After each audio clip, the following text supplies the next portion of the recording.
If you're a fan of Japanese RPGs, you may have heard about the Kickstarter that was launched to revive two beloved series from the PS2 era. One of these titles was Pennyblood, the spiritual successor to the little-known and much-beloved Shadow Hearts series, a trilogy of games on the PlayStation 2 that blended together gothic horror and RPG mechanics. Shadow Hearts earned a dedicated fanbase for its darker tone and historical setting, pulling on real-world history and events. The series is a unique part of gaming history, but it's not the beginning of the story. Shadow Hearts is itself a sequel to a lesser-known PS1 title, which debuted in 1999, to mixed reviews. The game was Koudelka, a 3D survival horror RPG, which attempted to take Resident Evil and turn-based combat with character leveling and mesh them together in a single experience. It was experimental, it was brave, and in many ways ahead of its time, trying new and difficult things in a time when computer graphics and motion capture technology were evolving and changing by the day. It is a fascinating project, one that made history more than once by pushing the envelope for game development in voice acting, CG design, motion capture, and music recording. The finished project may have elicited mixed responses, but in retrospect, the game is fantastic, a must for horror fans, and certainly one of the best horror games on the console. The creation of a team of young developers setting off on their own to create with freedom, without high expectations weighing them down. They were led by an incredibly talented artist, writer, and musician, better known for his career as a composer. Koudelka would be Kikuta Hiroki's one and only director and writer credit, and it's a project he still remembers fondly. To understand how the game came to be, we have to travel back to the beginning of Kikuta Hiroki's long career, back to the company which would bring together the central team of Koudelka.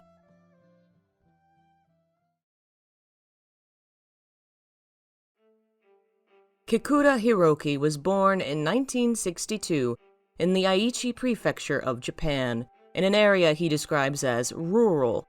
His father was a war veteran and ceramics researcher who wanted his son to follow in his footsteps.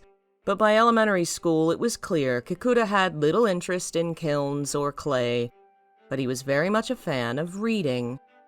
From a young age, science fiction and nonfiction had become his favorite genres to read, including works from home and imports from the West, such as Alfred Elton van Voigt, particularly The Voyage of the Space Beagle, and Edogawa Rampo's Boys Detective Club.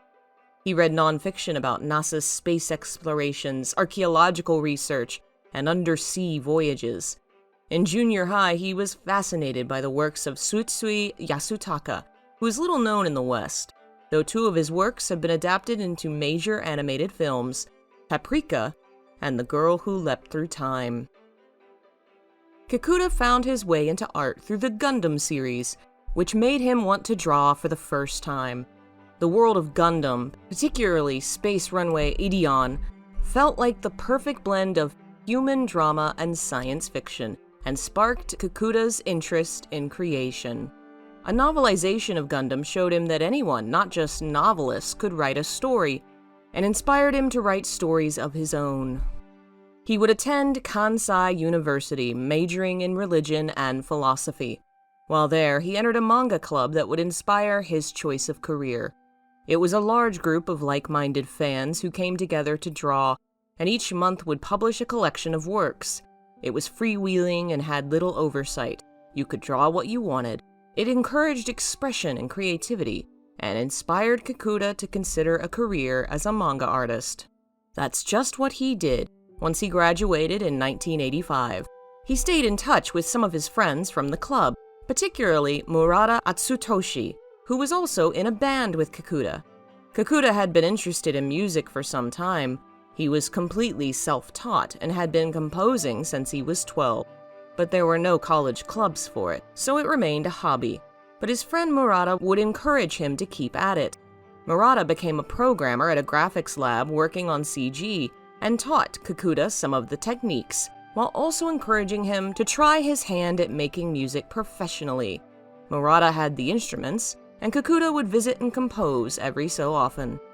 At the time, Kikuta was working as an assistant for another manga artist, and would eventually start writing and drawing a series of his own called Raven. He found over time drawing simply wasn't his calling, and he was still trying to figure out what that calling would be. His friend Murata came through for him. Still encouraging him to pursue music, he bought Kikuta a synthesizer that cost hundreds of thousands of yen, and told his friend to use this to make music.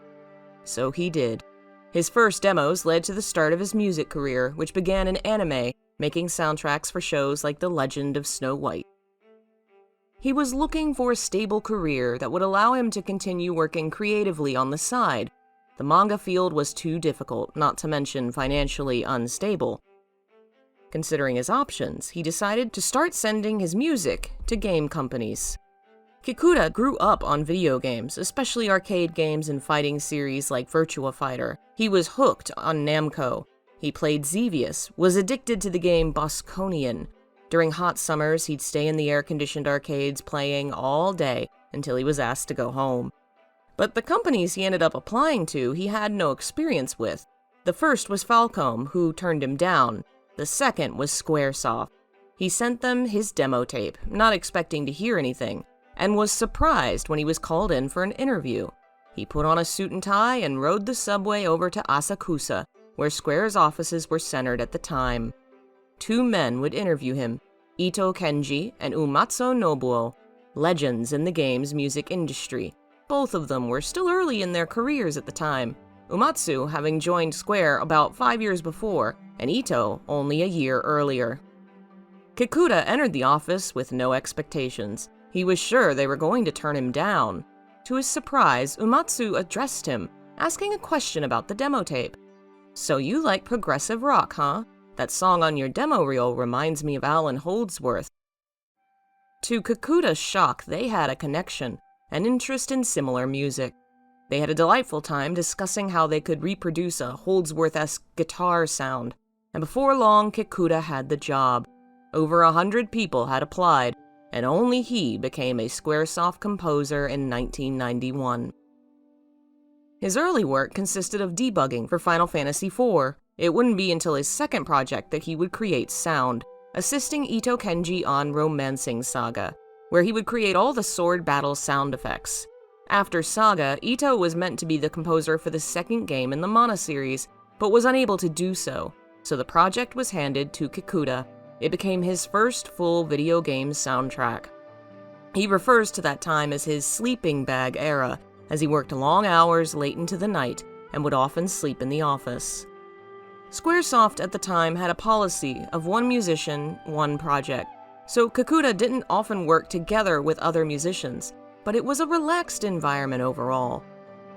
Game development was divided into 3 sections: Final Fantasy, led by Sakaguchi Hironobu, the Saga series, led by Kawazu Akitoshi, and the Secrets of Mana series, led by Tanaka Hiromichi. But the music division was its own thing, led unofficially by Umatsu. The musicians rarely had superiors or producers interfering with their work. They were allowed to create according to their tastes, and would then hand off works to others who could pick and choose what fit their projects. In that way, Kikuta had almost total freedom on his work. Eventually, the company would move from Asakusa to a new building, which turned out to be so big they had extra space. So they set up a shooting range with bullseyes on the walls and Nerf guns for people to vent frustrations during work. It was like a college club environment, Kikuta remembers fondly. It was his third project that would lead Kikuta to meet a young musician by the name of Hidenori Suzuki. Suzuki was only 18 at the time, a synthesizer programmer who assisted Kikuta in the implementation of music, cutting down on the amount of work Kikuta had to do on his own. Because of the shared workload, he would be able to compose more than 3 times the amount of musical tracks as he had for his previous project. It was a time of change for Squaresoft. One of these changes was the development of a new method of training new developers by assigning them to small teams to create unique gaming experiences. One of those projects was Sokagi, an action RPG set in a fantastical version of Japan. Kikuta would be offered the role of composer, and he accepted. At the time, it was described as Square's first third-person action title. Expectations were high, but the game received mixed reviews. The story and music were highly venerated, but gameplay elements often disliked. Kikuta himself had mixed feelings about the experience. There was more he wanted to do. He wanted more control and influence on his projects. He felt frustrated with the lack of control he'd had on Sokagi. This was what first sparked the idea of leaving Squaresoft to establish a studio of his own, to have complete control over his future projects, to have creative freedom. Freedom is a quality Kikuta values highly. He describes progressive rock as freeing, and appreciates his time as a Square composer as having been very free creatively. He likes being free to create what he envisions, even if that means stumbling along the way. There were high expectations at Squaresoft. This was a big company with a big reputation, so sales goals were always high. A game that sold 300,000 units might be considered a failure, which limited how much teams could experiment and play around. Kikuta wanted to create without being hounded by financial expectations. And divisions at Square were heavily divided. Musicians did not work with planners, programmers did not work with artists. Kikuta wanted to have his hands on all elements of the project, and felt that Square's style meant that the game teams were isolated. During his work for Square, he would often seek out artists on his own to talk about projects. Sharing their work influenced the project itself. His music could influence the art, and the art his music. But Square wasn't naturally designed to encourage that creative flow. So the dream of Saknoth began, likely sometime around August 1996. It would involve more than half a dozen former Square employees, primarily musicians. One of these was Itakura Matsuzo, better known as Machida Matsuzo, who worked as an artist at Square, doing background design on Chrono Trigger and Final Fantasy VII, and mechanical CG modeling for Xenogears. He would be Koudelka's art director, and play a major role in Saknoth's future. Another was Hidenori Suzuki, the young synth programmer who assisted Kikuta on Mana 3. He joined Square in 1992 and was in charge of the sound programming for games on consoles. He worked on Super Mario RPG, Final Fantasy Tactics, and Xenogears before the Mana series.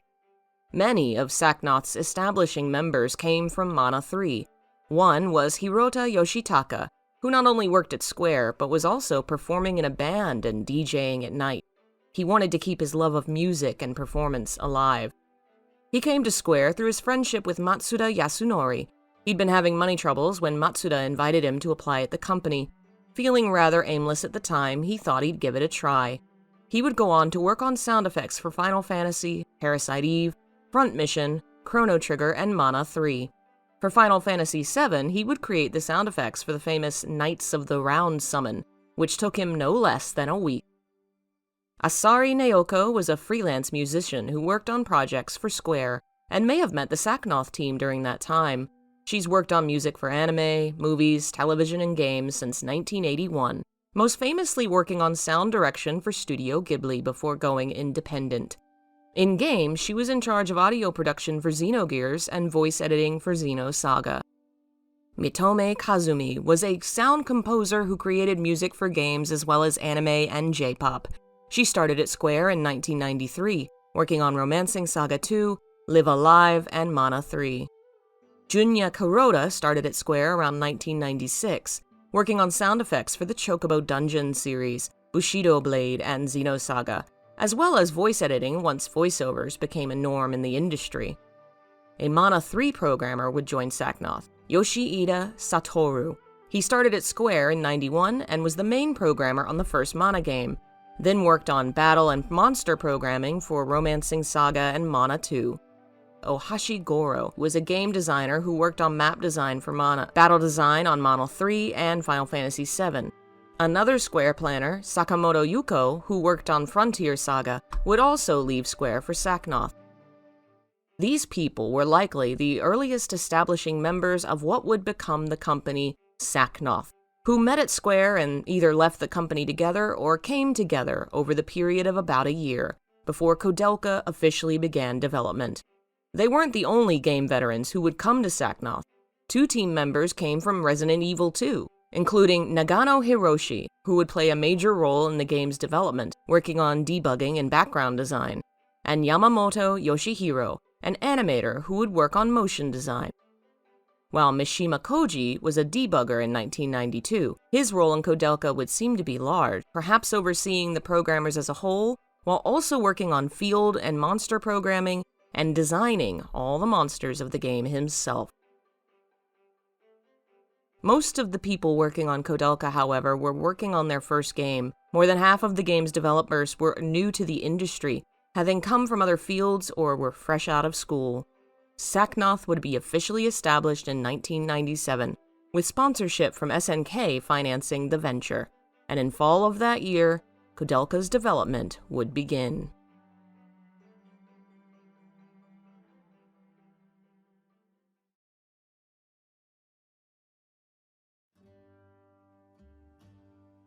Creating Koudelka began much the same way Kikuta's interest in creation began, with reading.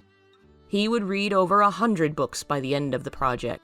He started research in Japan, reading translated works from the West and nonfiction about Western culture, such as The History of Torture and History of Alchemy, a book explaining the history of strange texts of magic and occultism, Dracula's End, which followed literary and cultural trends about the hatred of cultural outsiders, and The City of Horror, history discussing London's darkest events. It was in these books that Kikuta would come across the works of Roger Bacon and The Sinking of the Princess Anne. Another text that was influential was Carnacki the Ghost Finder, a work of fiction from the West written by William Hope Hodgson. It was a collection of occult-themed detective stories, which were sometimes ambiguous about the reality of the strange things happening in the tale. Some stories were wrapped up with an explanation, some weren't. Kikuta liked ambiguity and the experience of real people facing supernatural things, having to not only survive but solve a mystery. H.P. Lovecraft's The Case of Charles Dexter Ward was also influential, as were many novels by Lord Dunsany, whose real name is Edward Plunkett. Yes, the real-world inspiration for the Koudelka character. There were also films that were part of his research, specifically The Name of the Rose from 1986. He also read the novel that inspired the film. Visually, the photographic works of Bob Carlos Clark, Jan Sadek, and Holly Warburton are also named as influences. Centering his storytelling on real-world events was crucial to Kikuta. He wanted the story to be real and fantastical, to have grounding in the real world, and to feel realistic to the audience. To do that, he felt using the framework of historical settings and events could help to ground the game and add to the intriguing world building. He knew early on he wanted it to be a horror story. Horror, he finds, is an easy way to introduce persuasiveness to the story. In other words, it is easier to make your audience care about people when they are in outlandish, dangerous situations. His goal was to make something scary to the touch, something that made you frightened enough you were afraid to touch it. And he felt the small details, not big gimmicky things, would be the most important. The secret was not to bend history. It was to keep true to the historical record while weaving lies into the gaps. The blend of reality and fiction would create a unique world and atmosphere in Koudelka, and the game would contain, in Kikuta's words, more historical facts than players think. Though he researched eras of history stretching into the medieval, he chose 1898 as his time period, specifically in the UK. It was a time of great change and a very potent historical era in the West. Technology and science fast advancing, yet magic and mysticism clung to the world. Psychics and fortune tellers sold their expertise on the same streets as doctors and psychologists. In addition, the gas lamps used at the time could create an eerie kind of light and shadow that would add to the horror atmosphere. Kikuta would narrow down the time and place of their game to one specific monastery on one single night, because they simply didn't have the resources for a larger game. While Koudelka would be an RPG, it wouldn't be a large world, and there would be no traveling to various towns and cities across a country. They had to cut down to the bare bones to make something high quality. If they spread themselves too thin, they'd have nothing to show for it. All in all, it took Kikuta about 3 months to put together his concepts and world building for the scenario of Koudelka, which he would not only develop but also write and draw the storyboards, using his skills from his time as a manga artist. He would also design the map, though the building concepts themselves were drawn by Matsuno Taizo, which were completed by February of 1998, including almost 100 rooms and 8 buildings, each with its own architectural style and age to keep the experience unique, as well as reflect the historical changes that occurred over time. Before creating the CG version, a physical mock-up of Nemeton Monastery was made, a large model that gave the artists a better idea of what they were looking at. By this time, he'd also created the central conceit of their protagonist. Other characters in the story were easy. He was pulling on historical figures and events as his inspiration, but their protagonist would be a new person, and at first it was a struggle to imagine who it would be. The eventual concept would be a female Romani, exiled from home, the loneliest of people, because she was outcast. She was a minority in a dangerous time, essentially an outcast of the outcast. She had magical powers, which would lead to her involvement in the story. And her name would be Koudelka, taken from the name of Josef Koudelka, the Czech-French photographer. Having heard the name, Kikuta found he couldn't immediately place the culture or country of origin, and he liked that feeling of mystery and ambiguity. At her heart, she was a character with strength, someone with a soft exterior and a harsh personality. Kikuta says in one interview he likes women with a strong core, and if he was to name influences for the character, though he didn't have specific figures in mind, actresses like Winona Ryder or Natalie Portman were probably the most inspirational. From the beginning, Koudelka was a character with thin lines but a strong core. The character's design would be created via a contest. Various artists were asked to design her, and from those concepts, one was chosen.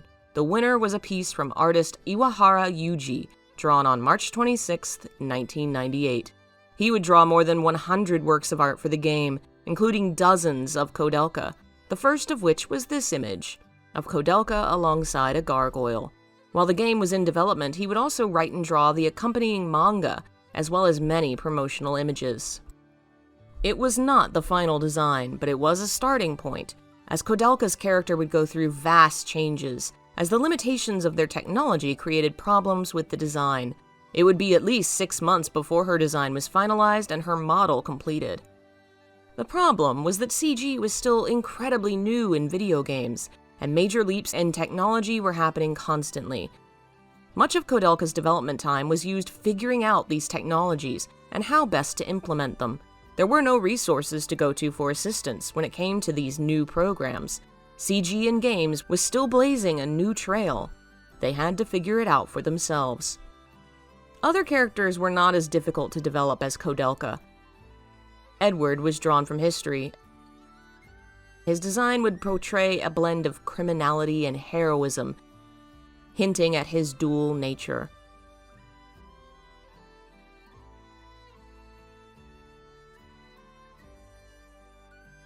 O'Flaherty would have the most variations in his designs. He ended up as a younger but still clearly aged religious figure. These 3 characters would be their central team, who would come across a series of terrible events and supernatural frights that night in October 1898. Charlotte, the ghostly child they are confronted with, is also from the historical record. Her parents are real figures, best remembered for their illicit love affair, which saw Charlotte's mother, Sophia Dorothea of Celle, spending more than half her life imprisoned, as she was at the time married to the future king of Great Britain. Charlotte is presented as the forbidden child born of their romance, raised in secrecy and left to die at the monastery. The 2 caretakers are also connected to history.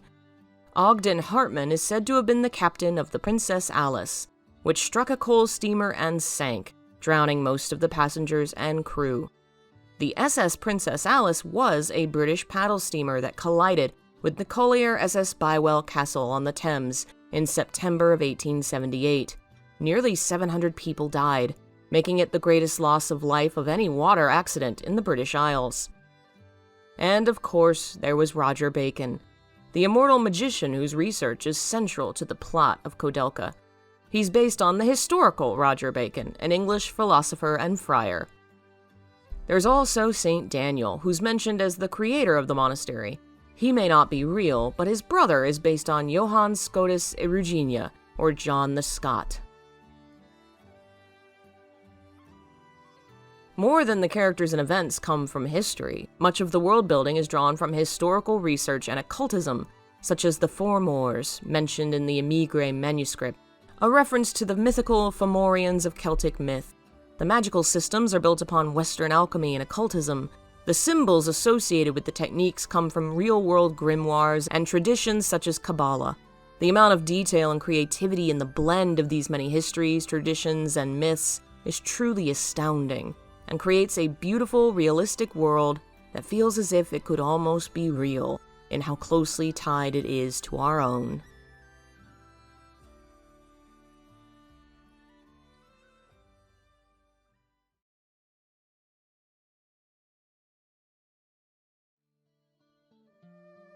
While Kikuta had his concept, he still had to get his ideas across to his team, and it wasn't as easy as just telling them. The world he wanted to build was beautiful and haunting, and very different to the world they lived in. Kikuta would go to CG studios and attempt to describe his ideas, and found it just wasn't working. He had to show them. So in August of 1998, Kikuta and some artists from the team left Japan and went west, to Pembrokeshire, a county in Wales in the UK. He says there were about 6 or 7 people on the trip, which is about the number of background designers. The trip would see them traveling across the countryside to cities and ruined monasteries, and to London, England over the course of half a month. The goal wasn't just to get an idea of what the country was like, but to take back resources that would assist the CG team in developing the game. Each person had a camera, and they were taking pictures of everything. Not just buildings and scenery, but close-ups on rocks and grass, the sides of walls, windows, anything and everything. Actual images of castle walls would be used for in-game textures, and real pictures of the environment would be behind the models of in-game pathways and scenery. In Japan, older buildings are made of wood, and are easily lost in natural disasters, earthquakes, and fires. The ruins the team found in Wales were unlike what they were used to back home. Huge, ancient monuments of stone, which were rarely in peak condition but still stood despite hundreds or thousands of years. They didn't just take pictures. They bought furniture, props, and materials from an antique shop. While in London, they traveled to Foyle's bookstore, where Kikuta bought about 100 books, boxed them up, and mailed them home. The cashier was apparently laughing at the piles and piles of books the team was stacking up before her. But Kikuta couldn't stand to leave any behind, because at the time, they were resources that were not available in Japan. He also recorded sound while he was there for the environmental effects. The sound of rain falling on a Welsh church, footsteps walking on an abandoned gravel road, the voice of seagulls flocking under the cliffs, waves that rushed and shattered. In the final game, the sound of the characters' footsteps would actually change based on what material they were walking across. The stone walls of the old buildings created a very different atmosphere for the sound compared to what you might hear back in Japan. They even used mocap while they were in Wales to capture the movements and behaviors of locals in order to provide culturally appropriate body language for the characters. The most influential location they would see was St. David's Cathedral, a very old building which would be the inspiration behind Nemeton Monastery, Nemeton being a name used for Celtic holy places. St. David's was established in 589 and has a long history stretching back more than 1,000 years. The pictures were turned into a CD and sent out to various CG studios once the team returned to Japan, and Wales would become the final location of their game. The original concept had been a town on the coast of Ireland, but after the trip, Kikuta chose Aberystwyth, Wales, which was in Ceredigion, the county next to Pembrokeshire. About half a dozen different studios would be involved in the CG and motion capture for Koudelka, including the new studio, D3D. The head of D3D was Watanabe Shinji, who had just moved to Tokyo to establish his new company, after the bankruptcy and closure of his former employer. He and a few of his colleagues founded the company and were trying to get their start with CG. They had no track record, but Kikuta was moved by their passion and took a chance on them. Watanabe would be behind designing Koudelka's in-game model, which would take about 6 months, given the challenges of adjusting her costume to work with the limited polygons, to fit Kikuta's very specific desires for the character, and to work with the learning curve that came from using new technology. Around September of 1998, Kikuta came to a realization that motion capture could greatly reduce their workload. Motion capture, or mocap, was new at the time and almost non-existent in Japan. Companies were starting to realize the potential and beginning to establish studios, but they weren't very developed yet. Kikuta knew that his game was going to require more than Japan's industry could provide. For one, they had scenes with up to 4 characters, and no one had mocapped 4 people at one time. Japan's studios couldn't do it, so he headed west to Santa Monica, California, where the studios used for Hollywood movies were more established and more willing to experiment with new, untried techniques. He found a studio through his connections working on Square's Sokagi. Otake Shigeru of Daybreak had worked with Kikuta back then, and he had connections in California that brought Kikuta together with Future Light, a company that was heavily involved in pioneering motion capture techniques in the West, most famously in the film Godzilla. Their work would break new bounds in the video game industry. Koudelka would be the first Japanese game to use lip sync, a technique used to match a character's lip movements to the recordings of a voice actor's performance. They would audition nearly 100 people for the role, and most of those involved had little to no acting records outside Koudelka. Michael Bradbury, the voice of Edward, would work on Warcraft 3. Gavin Carlton, who played Ogden, would work on plenty of mocap for games through 2017. Rob Brownstein, who played Alias, would work on Murder Soul Suspect, Killzone 3, and The Evil Within. But most famously, the young 12-year-old actress who played Charlotte, Sarah Paxton, would grow up to be a very successful TV and film star. It would be the first time 4 people were mocapped as one. Their performance not just recording their motions, but also their voices at the same time. Kikuta asked the performers to memorize their lines and perform them together as if they were on stage. 1 scene, 1 cut. The whole process would take about 4 days and was recorded in January of 1999. Soundproofing for the studio wasn't fantastic. Recording was interrupted by the sound of planes overhead, and at times they'd have to quit and wait for the sound to die down. On the Future Light side, the team would include Dan Mickelson, the VP of the company, as well as John Schmidt, a mocap engineer, and Randy Stern, the motion capture developer and programmer who Kikuta called everybody's mom. Another company involved in the work was IPG, who seemed to have been working on the voice acting and script translation side of things. David Waldman was the director, who flew in from New York to oversee the mocap sessions. Keith Garcia, the sound mixer, Paul Johnson, production manager, and Craig Egerts, the script supervisor and AD, were also present. On the Japanese side, the person in charge of the mocap was Takahara Shinji. His creative career began in music rather than motion. He joined a band in high school, but eventually entered a vocational school and studied interior design. He worked at a small design office for a while, but didn't find it fulfilling, so he began looking for a way to shift from architecture to CG. He didn't have a lot of programming experience, however.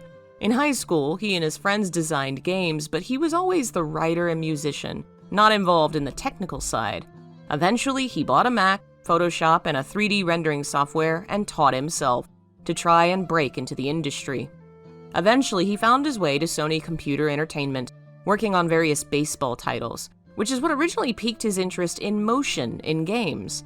He learned about the new evolving technology of motion capture and became involved in its use, soon fascinated by this powerful technology and the possibilities it presented. He was there when the first mocap studio opened in Japan in 1995 and has been considered a mocap evangelist in the country ever since. He would remain at SCE for 3 years before becoming involved with Saknoth. For Koudelka, he worked as a motion designer and would oversee all the mocap. By the end, Koudelka would have over an hour and a half of dialogue and movie cinematics. and there were hundreds of thousands of individual shots. The team behind the CG would have to edit and perfect these scenes over the course of many months, which was backbreaking work. Kikuta was very particular about the scenes, even correcting them himself when he felt the final render didn't reflect his storyboard. The biggest problem, however, was correcting jitter, the natural shakes the human body has, which distorts mocap. The amount of data involved was huge. It got to the point designers were asked to save the data locally on hard drives rather than bog down company servers. Another issue was color reduction. The PlayStation could only portray 256 colors, which limited the palettes the team could use. In particular, they were going to need a variety of dark colors to reflect the shadows and dim lighting of their haunted locale. They spent a lot of time experimenting with which colors and palettes would look best, and the dark colors were the hardest to produce well. They would also be working on motion work for the monsters and creatures, which wasn't mocap, and so had to be done by hand.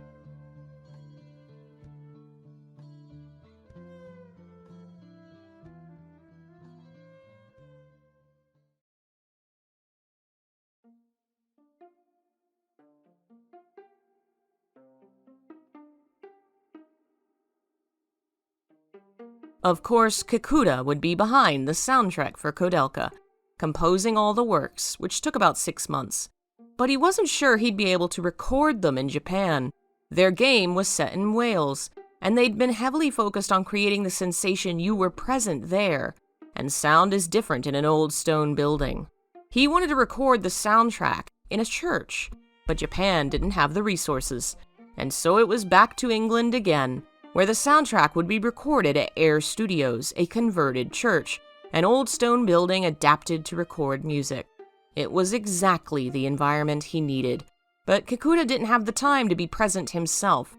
Instead, the music was recorded over the phone line, in England and Japan at the same time. It was a technique that had been used in other countries at the time, but Japan had never done it before, and it was expensive. But the quality was incredible, and it allowed Kikuta to hear the music across the globe, give his feedback, and record it all at the same time. Originally, he hadn't wanted to include music in the field or battle portions. He felt the sound effects and atmosphere were more important to focus on, and the silence would allow the audience to cherish the atmosphere, the presence of the place. His favorite melody of the pieces he composed was from Kiss Twice, the final boss theme of the game. Others working on the sound and music included Hiroda Yoshitaka, who worked on the sound effects. His goal was to tap into the world of gothic horror for the game, to explore fear and genuine emotions through sound.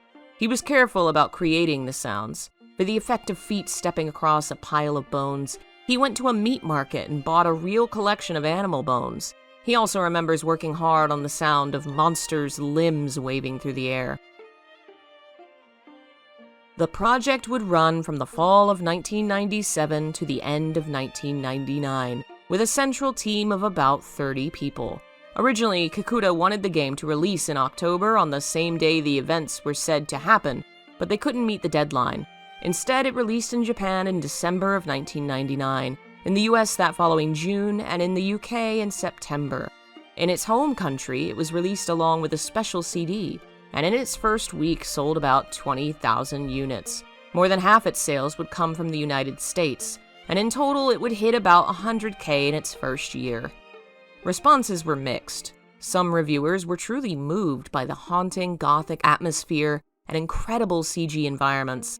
Others were turned off by the battle scheme, which was a unique twist on turn-based combat that used a movement grid to combine some features of tactical RPGs with more traditional styles. The system allowed for characters to learn or specialize in a variety of move types and magics, and there were over 140 weapons in the game, but the system had a learning curve to it, and it turned some reviewers off. It was the most controversial element of the game. Kikuta himself wasn't a fan of the system. He felt the grid took the player out of the experience, reinforcing the gamey aspect. And originally he wanted Koudelka to be more of a puzzle adventure style game. But this was a group project, and other members of the team felt the RPG blend was important. There are arguments to be made for both sides. The fact is, random battles do take away from the atmosphere, and the lack of monsters on the map was a complaint from many who preferred the Resident Evil or Silent Hill style. Yet the combat and the monsters did add a level of enjoyment to the game and padded the short experience. Exploring the detailed mansion took longer because you had to struggle through it, and it felt like an accomplishment to survive the unique, entertaining spirits and creatures you came across. It blends many of my favorite elements of both genres, and though they don't always blend perfectly and there's some rough edges, the overall experience of the game is phenomenal. In the end, it's a matter of taste. Many were fond of the game, many were turned off. But on the whole, the world building, the storytelling, the CG and voice acting were all beyond reproach. People respected it as an incredible work, the first of its kind in many ways. It might not have been a game for everyone, but it was undoubtedly a unique experience, one that deserves to be better enshrined in the history of video games as a whole. Kikuta himself says he was both happy and disappointed. In the aftermath, he would make the decision to leave Squaresoft, going fully independent as a game composer. He's still working on game music today, and keeping quite busy. He's appeared at many events in the East and West, attending American conventions, giving presentations and lectures in Japan, composing and releasing his own CDs, and working on the soundtrack for many indie developers. He's also composed for eroge games, which he says he's not capable of recommending to others. His most recent game soundtrack was Indivisible in 2019. And he's still very fond of Koudelka. Much of the information from this project came from his own website, as well as his blog and interviews in which he discusses the game. On social media, he calls Halloween Koudelka Day, and still discusses the project from time to time. He'd like to return to that universe. He had extensive plans on how to continue the story, including a sequel where Koudelka traveled to the World's Fair in Paris and fought ghosts in the catacombs, a third game involving Koudelka's grandson in the Vietnam War, and a fourth game set in Nara, Japan, which would involve Onmyoji. He's mentioned writing a novelization in the past, but has yet to do so. In the aftermath of Koudelka, Squaresoft would evolve and continue making games, most predominantly the much-beloved Shadow Hearts series, Koudelka's spiritual successor. They aren't quite the same, but borrow many of the same themes and ideas and exist in the same universe. The team behind Shadow Hearts would include 18 former Koudelka developers, including Machida Matsuzo, the art director of Koudelka, who would become director of Shadow Hearts. After Shadow Hearts, 4 team members, including Nagano Hiroshi, would join the team working at Capcom on Clock Tower 3. Nagano would be event movie director, with 2 former Koudelka team members, Ogawa Yoshihiro and Nagayoshi Makoto, working under him as movie designers. Yamamoto Yuji would be a gameplay designer. Eventually, Nagano Hiroshi would establish his own company, Payon Co. Ltd., and over his career would have his name attached to 4 different survival horror franchises. His ultimate goal is to make fun games, especially games he can play with his kids, and he feels you have to be a gamer to make games. How can creators create play without playfulness, he asks. One game he would direct for the Wii seems to embody that idea, as it's a game where you play mini-games for a cat CEO. The D3D team would stay together under the leadership of Watanabe. Their next project would be Final Fantasy X, where Watanabe would be chief character and motion coordinator. Takehara Shinji would eventually create his own motion capture studio called Mozu in 2004, and would continue pushing the boundaries of mocap in Japan. He was a major force behind its development in the country, and his studio would be the first in Japan to mocap a horse. They would work on the Xenosaga series, Ghost in the Shell, the Appleseed movies, and many other projects. Yamamoto Yoshihiro would work on many games after Koudelka and the first Shadow Hearts, including stage design for Forbidden Siren 2 in 2006. Today, he's seemingly at Square Enix, where he worked as a manager on 2 lesser-known RPGs, The Legend of Legacy and The Alliance Alive. Hidenori Suzuki would establish his own studio in 2002, developing sound drivers and tools for music development for consoles, and later worked on phone applications. Junya Kuroda would join him at the company called Procon Studios. Suzuki's most recent work is Xenoblade Chronicles 2. Hirota Yoshitaka released his first original soundtracks after leaving Square, and would arrange all the music for the Shadow Hearts series. Currently, he owns his own studio, Twin Tail Studio, and his most recent work was Saga Scarlet Grace in 2018. And of course, there's Pennyblood, the spiritual return of Shadow Hearts, which includes on its team 2 original Koudelka team members, Machida Matsuzo and Hirota Yoshitaka. It's exciting to see there's still love and passion for the Shadow Hearts series, and I hope Koudelka can receive some of that love alongside it. While it may be lesser known and harder to obtain, without it we would never have received the later games, which many consider some of the best RPGs around. It was truly historic, achieving firsts in motion capture and lip-sync technology, pushing the boundaries of CG, starting the careers of many young developers. Koudelka is a beautiful and profound experience about love and survival, with some of the best PS1-era world-building, storytelling, character writing and dialogue, and top-tier cinematics and environments. It's an incredible part of gaming history, one I hope more people will appreciate in the years to come.